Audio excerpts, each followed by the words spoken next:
మంచిగా 7 మంది పెట్టగలిగింది తగ్గల కాదురా అడగను.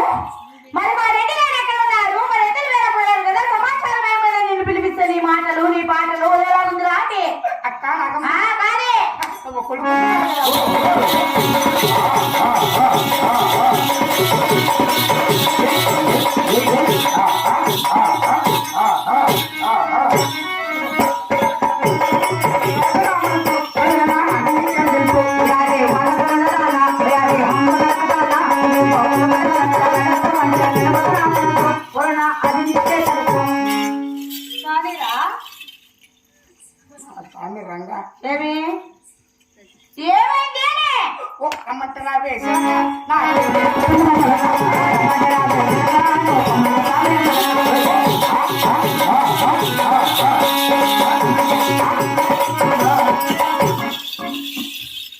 ఏమైంది నీ మాటలు నీ పాటలు లాగుంది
కానీ రా కానీ చూస్తా కానీ ఏమో నీ కథ ఇంకా ఎంత ఉందో కానీ రోజా కూడా పండుకోబో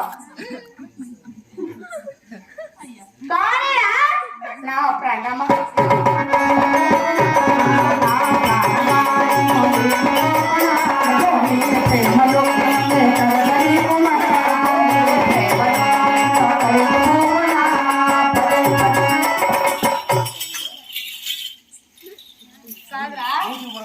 అయిపోయిందా ఇంకా ఏమన్నా ఉందా అయిపోయింది ఇంకా ఏమన్నా ఉందా అంటే మాట్లాడరా మీ అమ్మ రా మీ అమ్మ రా మీ అమ్మ రా వదవా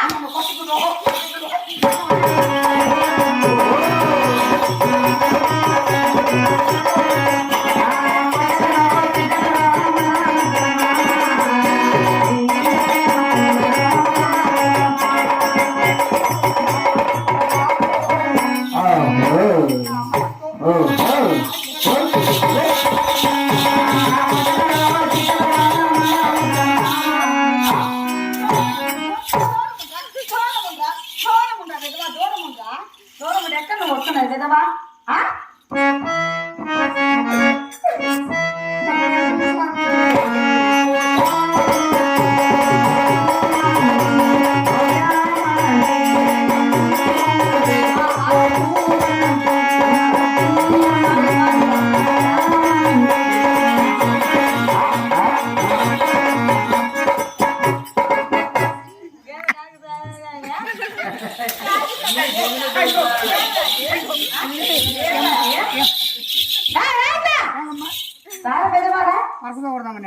కాదురా ఏమో నీకు తెలీదు నేను మీ అమ్మరా బాగా ఇంటి సొమ్ము తిని తిని తిని నీకు పళ్ళు కూడా పువ్వు పెట్టిందిరా ఎవరో తెలుసు నీకు అందుకే నా పిల్లలకి నీ చీరలు ఇవ్వద్దండి ఏమైంది అక్కడనుకో ఏమైందిరా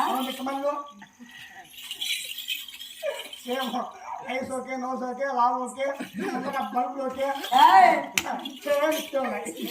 అవేనమ్మా అయ్యో బల్బులు అక్క తల్లి కాదురా అయినా కానీ మరి నీ భార్యకు నా చీర ఇచ్చిన దానికి వెనక నుంచి చూసి నీ భార్య అనుకున్నావా అయినా కానీ మరి నా ఇంట్లో పనిచేసే గుమస్తావు కదా నువ్వు అట్లా చెప్పావుగా నా కట్టి వెనకేసిన చీరలు నీ పిల్లలకి ఇచ్చే ఉంటాను అనుకో అయినా కానీ ఏంద్రా కాదురా కాదురా విధవా అయినా కానీ మరి నీ భార్యకు నాకు ఎక్కడ సంబంధం చెప్పు నక్కకు నాగలోకానికి ఉన్న సంబంధం రా విధవా నీకు తేడానమ్మా ఏమి నీకు డిక్కి పలిచి నీకు తెలుసలా ఏందిరా డిక్కి అంటే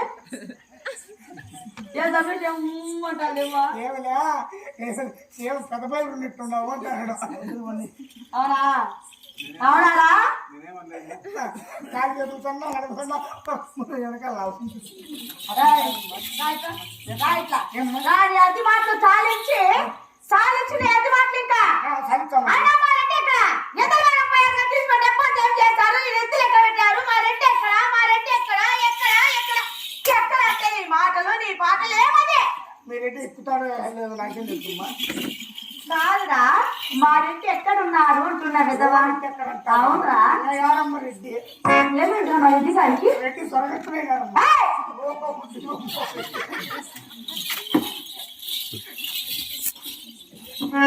రండి ఇంకా అంత సీన్ లేదు కానీ ఏమైంది రెడ్డి గారు నేను చెప్పిన మా తాలూకిస్తావా అయినా కానీ పోయారు కదా సమాచారం ఏమైంది నా తలాడు వారికి అయితే వారి ఒక్క మాట కూడా చెప్పలేదు వారి మాటలు వారి పాటలు మా శ్రేష్టాలు సరిపోయింది అలాగే తెలుపుతాను భార్య సమాచారం చెప్తావు సారీ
ఉత్తరం తూర్పు దక్షిణం ఆ 3 దేశాలు ఎద్దుల బేరం పోయినా రెడ్డి గారు ఎక్కడే గాని మాకు ఎద్దులు కుదరలేదు. మరి ఆ తర్వాత ఎక్కడ వెళ్ళారు? ఏం జరిగింది సమాచారం?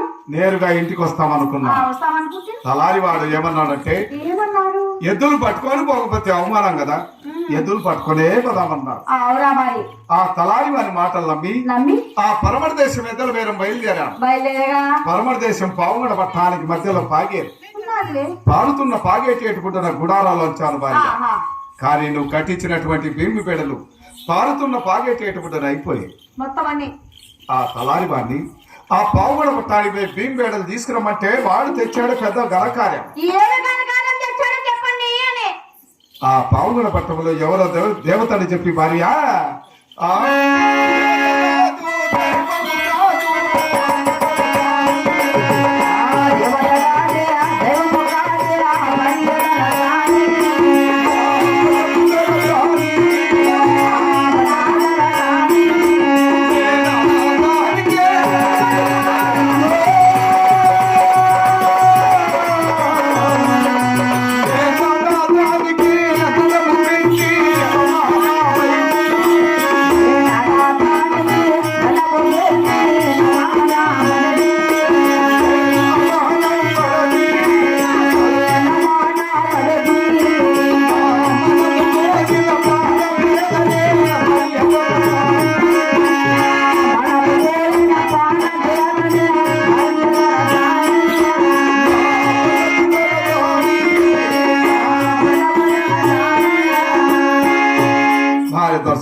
రెడ్డి గారు ఆ పరమర దేశం పావుగడ పట్టలో మన తలారి వాడు దేవతని చెప్పగా ఒక ఆడదానికి దండ ప్రమాణం చేసి అవమానాలు పాలయ్యాం.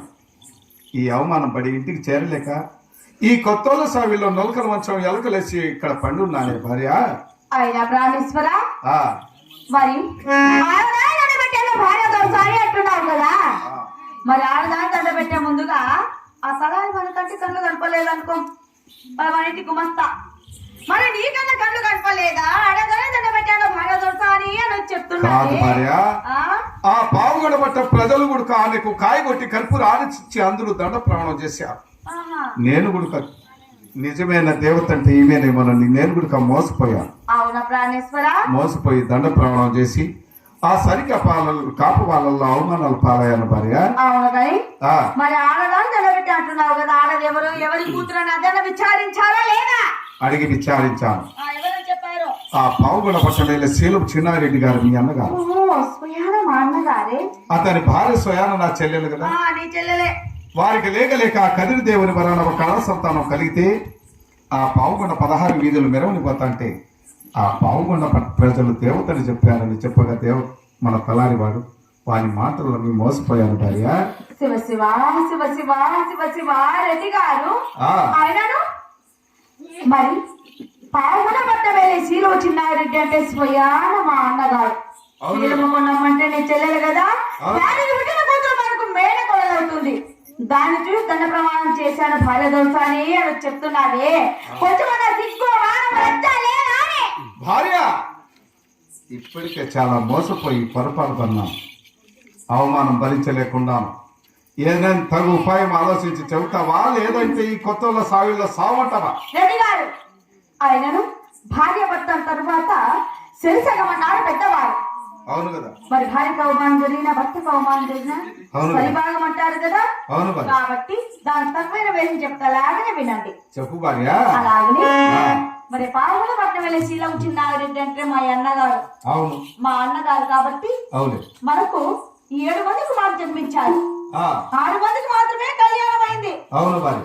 7వ వాడు వెంగళరెడ్డికి ఇంతవరకు పెళ్లి చేయలేదు కాబట్టి కాలేదు కదా. మరి నీ చెల్లెలు కూతురు మనకు ఇప్పుడు మేనకోడలు అవుతుంది. మరి మన కొడుకు పెళ్లి చేసుకుంటే మన సొంత కోడలు అవుతుంది. అవును కదా. కాబట్టి అప్పుడు పెద్దవారు ఏమన్నారు తెలుసా? ముళ్ళను ముళ్ళతో తీయాలి, వజ్రాన్ని వజ్రంతోనే కొయ్యాలి, మోసాన్ని మోసంతో చేయించాలి, పంతాన్ని పంతముతోనే తీయాలి అన్నారు పెద్దవారు. కాబట్టి ఇప్పుడు నీ చెల్లెలు ఇంటికి పోయి నువ్వు రంపు చేస్తావు. అవంతా నాకు తెలియదు. ఎందుకంటావా?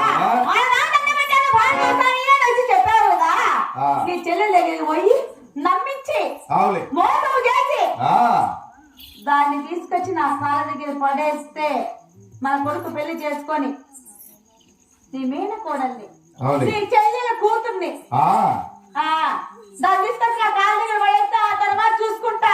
ఆడవారికి ఆడవారే సాటి కదా. భార్య సాడి ఈ అడ్డరేఖలు పెట్టుకొని పోతే నా చెల్లెలు కొండమ్మ తన కుమార్తెని ఇవ్వడానికి ఒప్పుకుంటుందా? వాళ్ళు పెట్టేది నిలువు రేఖలు, వాళ్ళు చేసేది గోవింద నమస్కారం. అవును మరి. ఈ శివ అంటే పోతే నా చెల్లెలు ఆయన రెడ్డి గారు ఆ, వాళ్ళు పెట్టేది నిలువు రేకులు, మనం పెట్టే అడ్డ రేకులు అంటున్నావా? అవును. దానికి కూడా తలమైన వేసి చెప్తారా? వినండి. చెప్పు భార్య. ఘనకార్యం చేసుకున్న తర్వాత ముప్పు అంతా నాకే కదా. అవునే. ఆయన రెడ్డి గారు ఆ, మీరు ఇప్పుడే పాడుతున్న భార్యను వద్దకు వెళ్ళి పోయి అట్ట రేఖలు తుడిచి తుడిసి నిలువు రేఖలు పెట్టి ఆ గోవింద గోవింద గోవింద అనుకుంటా నీ చెల్లెల ఇంటికి వెళ్ళండి. మోసం చేయమంటావు. నువ్వు మోసం చెయ్యి. మోసం చేస్తేనే కదా ప్రతీకారం తీరేది ఇక్కడ. అవులే. కాబట్టి ఆ. నీ చెల్లిని పోయి తొందరగా కానీ మరి పెళ్లి వేసుకుని గావించుకోవచ్చు. నా దగ్గర పట్టేయండి, ఆ తర్వాత నేను చూసుకుంటా. సరే భార్య ఆ, పోయేస్తున్నా. ఇంకా వెళ్ళండి, ఇంకా ఎత్తు వేలం సాగించి ఆ పెళ్లి వేసుకొని పోయేస్తున్నాడు ఇంకా.